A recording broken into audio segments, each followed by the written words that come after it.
Good morning, students. This is the third poem of this book before you, Rain on the Roof, and the poet is Scott Skinny. Rain on the roof, छत पर बारिश। तो ये poem जो है दिखाती है कि बारिश के मौसम में जो है बारिश की बूंदों को सुनना आपको कैसा लगता है, पोएट को कैसा लगता है, वो इसमें बताया गया है। Let's start the poem. When the sky is covered with dark clouds, जब आकाश जो है बादलों से, काले बादलों से भरा होता है, एंड इट स्टार्ट्स रेनिंग, और जब बारिश शुरू हो जाती है, have you ever listen to the patter of soft rain.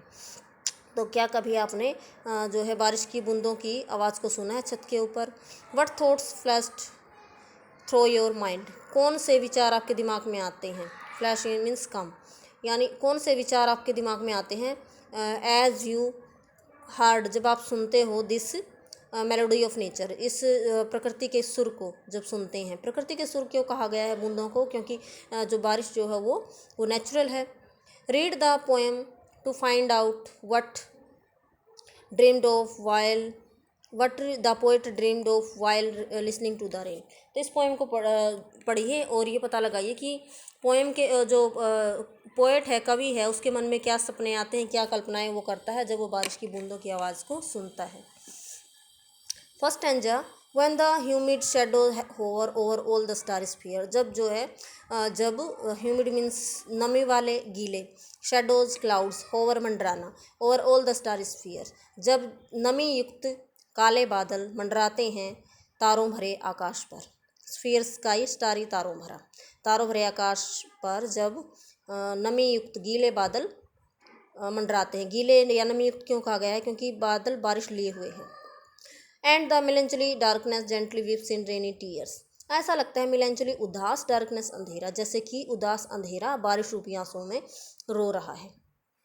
What a bliss to press the pillow of a cottage chamber bed and lie listening to the patter. तो what a bliss, कितना आनंद आता है तकिए को दबाने में, जब आप अपने रूम में बैठे हैं, बारिश हो रही है और आप अपने जो है छत पर जो है बारिश की बूंदों की आवाज़ को सुन रहे हैं, तो कितना मज़ा आता है तकिए को दबाने में जब आप अपने कमरे में हैं, रूम में हैं। Next stanza, every tinkle on the single, singles क्या होती हैं, वुडन टाइल्स, लकड़ी की टाइल्स की जो छत होती है उस पर जब बारिश की बूंदें गिरती हैं तो जो खनखनाहट होती है उसकी गूंज, इको इन द हट, उसकी गूंज जो है वो जो है दिल में, हृदय में गूंजती है, उसकी गूंज दिल में उठती है, हृदय में उठती है।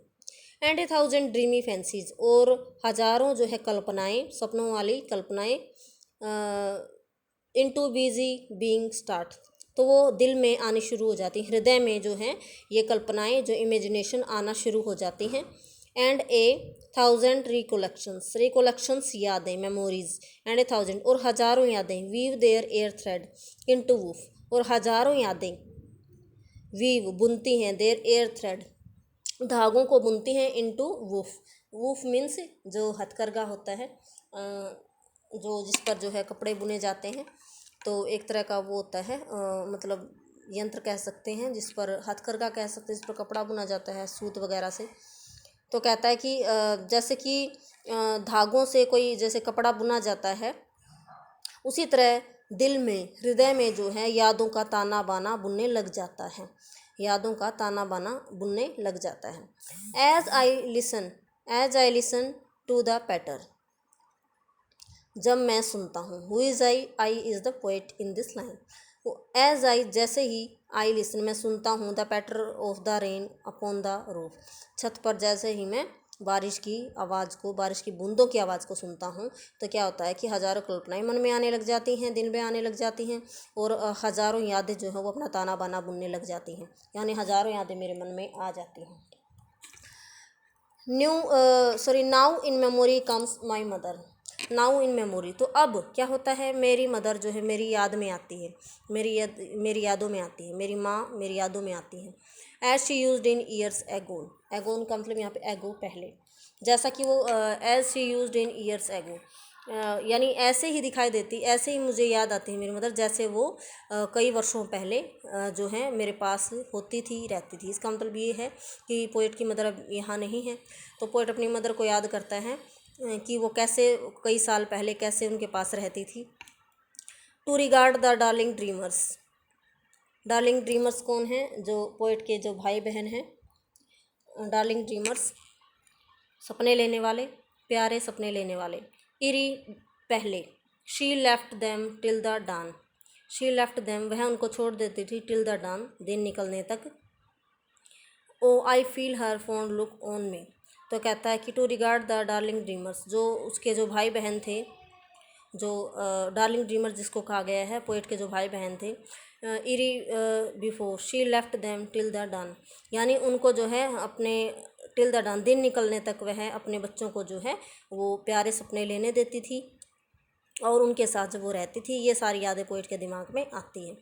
आई फील हर फॉन्ड लुक, उसकी मदर का जो है प्यारा सा लुक, जो है प्यारा सा लुक, कहता है मैं अपनी मदर का प्यारा सा लुक मैं अपने ऊपर महसूस कर रहा हूँ, जैसे उनका जो प्यार भरी जो दृष्टि है, जैसे वो अभी भी मेरे ऊपर है। As I list means listen, जैसे ही मैं सुनता हूँ। दिस रिफ्रेन, रिफ्रेन होता है बारिश की बूंदों की आवाज़, जब मैं बारिश की बूंदों की आवाज़ को सुनता हूँ तो मुझे भी महसूस होता है जैसे उसका प्यारा सा जो दृष्टि है, प्यारी सी नज़र है। Which is played upon the shingles, यानी वो रिफ्रेन, वो बारिश की आवाज़ जो कि वुडन टाइल्स पर बूंदों के गिरने से उठती है, वो बारिश की आवाज़। By the patter of the rain, तो कहता है कि जैसे ही मैं जो है बारिश की बूंदों की आवाज़ जो है छत पर सुनता हूँ तो मेरी मदर मेरी जो है मेमोरी में आती है, और मुझे वो दिन याद आते हैं जब मैं मेरे और मेरे भाई बहनों के साथ जो है मेरी मदर जो है रहती थी और हम पर जो है स्नेह की दृष्टि रखती थी, हमसे स्नेह जताती थी।